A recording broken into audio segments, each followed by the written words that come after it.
ایک دن کی بات ہے، اسلم اور زہرا ایک محبت بھری دوستی کے ساتھ اپنے گاؤں میں رہتے تھے۔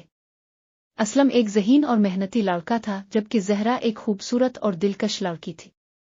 وہ دونوں ایک دوسرے کی مدد کرتے اور ایک دوسرے کے ساتھ وقت گزارنے کا بہت شوقین تھے۔ ایک دن گاؤں کے سرکے نے انہیں ایک کھیل کے میدان میں جانے کی دعوت دی۔ وہاں پہنچ کر سرکے نے ان کو ایک سونے کا پیالہ دکھایا اور کہا، اس سونے کے پیالے میں تمہارے خوابوں کو دیکھنے کی شمع ہے۔ جو بھی اس میں دیکھو وہ تمہاری زندگی میں حقیقت ہوگا۔ اسلم اور زہرا نے پیالہ دیکھا اور اس میں ان کے خوابوں کی تصویر نظر آئی۔